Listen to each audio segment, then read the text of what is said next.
Stories आपने जानी और शो के आगाज में सबसे पहले हम आपकी मुलाकात करवाने जा रहे हैं कैसे कौमी हीरो से जिसके बारे में हम लोग ज्यादा नहीं जानते थे, लेकिन उनके बारे से बात करना बहुत ज़्यादा ज़रूरी है। ताल्लुक है जनाब इनका लाड़काना से और इन्होंने वो काम कर दिखाया जिसकी कहीं मिसाल नहीं मिलती। एक साल में शफात इन्होंने 500 से ज़ायद गुमशुदा बच्चों को अपने घर वालों से, अपने वालिदैन से मिलवाया। ऐसे पहली बार नहीं हुआ, पहली भी ऐसा काम करते रहे। जी जनाब। और लाड़काना के शहरी अनवर खोखर ने 1988 से एक फलाही इदारा कायम किया था और पेशे के अतबार से ये एक हजाम है और आमदनी इनकी महदूद है, लेकिन दिल बहुत बड़ा है।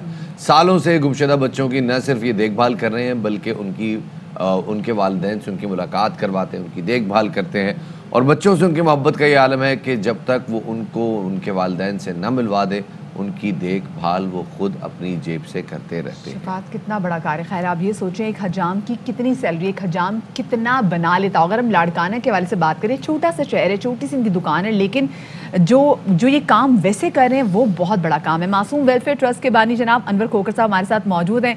बहुत शुक्रिया आपका कि आपने हमें वक्त दिया। सबसे पहले तो ये बताएगा कि कैसे ख्याल आया, कैसे इब्तिदा किया आपने इस नेक काम की? आदमी एक हमारे पीर बाबा थे उसने कहा कि मैं दरअसल एक बार्बर था। मैं बार्बर का काम करता था, भुट्टो साहब के बाल बनाता था। अच्छा। और बार्बर का काम करता था और फिर उसे दाढ़ी मैंने मुंडाना मस्जिद में आया। फिर अल्लाह की मेहरबानी कामशा मस्जिद की तामीर मैंने की। अल्लाह की मदद से मस्जिद तामीर हो गई। वो लोग बच्चे आने लगे कि भाई ऐलान करना मस्जिद में लाउड स्पीकर के ऊपर। फिर मैं ऐलान करता रहा। काफ़ी वक्त गुजर गया। ऐलान करते करते लोग बच्चे छोड़ के चले जाते थे। फिर मैं उनको घर में लेके जाता था।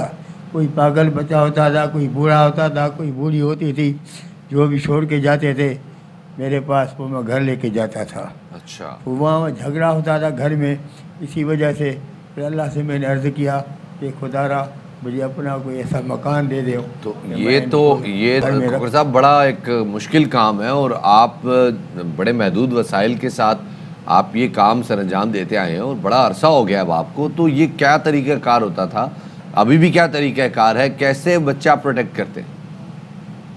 7 बरस मैंने एक ईंट की रक्षा साइकिल थी वो मैंने चलाई है। अच्छा। उसके बाद अल्लाह ने मुझे एम्बुलेंस दी है। अब अच्छा। एम्बुलेंस में बैठकर वो गोद में बिठाता हूँ।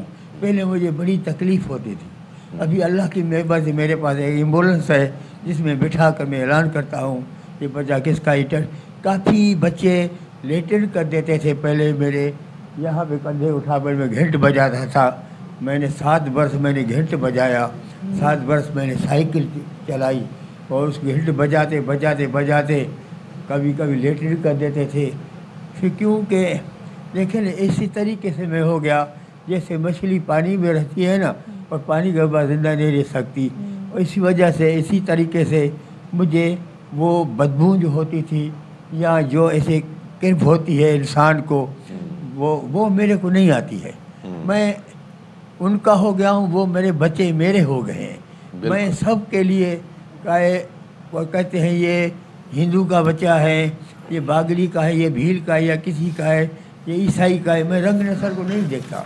सब बच्चे मेरे लिए एक जैसे। नहीं, आपने प्यारी बात की अनवर साहब कि सब बच्चे आपके लिए एक जैसे होते हैं। जिस तरीके से आप उनसे मोहब्बत करते हैं अब ये दुनिया जानती है। अच्छा, लेकिन अनवर साहब ये बताएं, कुछ छोटे बच्चे इतने होते हैं कि वो बता भी नहीं पाते कि उनका ताल्लुक कहाँ से है, जो बोल नहीं पाते, समझा नहीं पाते, उनको लेके आपको कितनी ज़्यादा दुश्वारी होती होगी उनके पेरेंट्स से मिलवाना? अभी तो फेसबुक के पर भी चलाता हूँ और वो लाउड स्पीकर में ऐलान करता हूँ सारे शहर में अपनी एम्बुलेंस में बैठ के। मेरी यही होता है कि जितना हो सके मैं बच्चे को अपनी वालदा तक, ममता तक पहुँचाऊँ ताकि उनको सुकून मिले। इसीलिए मैं सारे शहर में ऐलान करता हूँ। लाउड स्पीकर मेरे एम्बुलेंस में लगे हुए हैं, उसमें ऐलान करता हूँ कि बाबा ये बच्चा किसका है, ये इसको ये कपड़े पहने हुआ है और इसका ये रंग है, ये बच्चा किसका है। अल्लाह जज़ाए खैर दीजिए आपको। बड़ा ज़बरदस्त और बड़ा नेक काम कर रहे हैं और इस उम्र में भी मतलब साइकिल भी चलाते हैं, बच्चों को लेके जाते हैं और वो बच्चे जो अपने पेरेंट्स को नहीं मिल पाते फिर उन बच्चों का ख्याल भी रखते हैं। मतलब ये जज्बा जो है ना ये दीदनी है। बड़ी ज़बरदस्त बात है, रियली इम्प्रेसिव। और जिस तरह उन्होंने शुरू में कहा ना कि जी और कि वो हजाम का काम करते थे, भुट्टो साहब के बाल जस्ट इमेजिन, बड़े पुराने आदमी, पुराने एग्जैक्टली लाड़काना के काफ़ी पुराने हैं, इनको तमाम तो लोग वहाँ पे जानते भी हैं। और शफात सबसे अच्छी बात है कि वो बिला तफरीक किसी भी फ़िरके, किसी भी मज़हब, वो कहते हैं जो भी बच्चे हैं जो एक बार आगोश में आ जाएं वो इन्हीं के बच्चे हैं। और शफात ये हमारे वो अनसंग हीरोज़ जिनके हवाले से हमें बात करनी चाहिए। We are so lucky to have them around. बतौर मुआशरा जहाँ पे आपको हर तरफ नफ्सा नफसी का आलम नज़र आता है, वहाँ खुदा ने कुछ ऐसे फरिश्ते भी छोड़ रखे हैं जो इंसानी रूप में ही हैं, हम जैसे ही इंसान हैं, लेकिन हमसे काम में और लोगों के एहसास में, खल्क़ खुदा की खिदमत में सालों सदियों आगे। Fly with PIA and save gold. Register now. Scan QR code and register yourself to get gold and loyalty benefits. Powered by ARY Sahulat Wallet.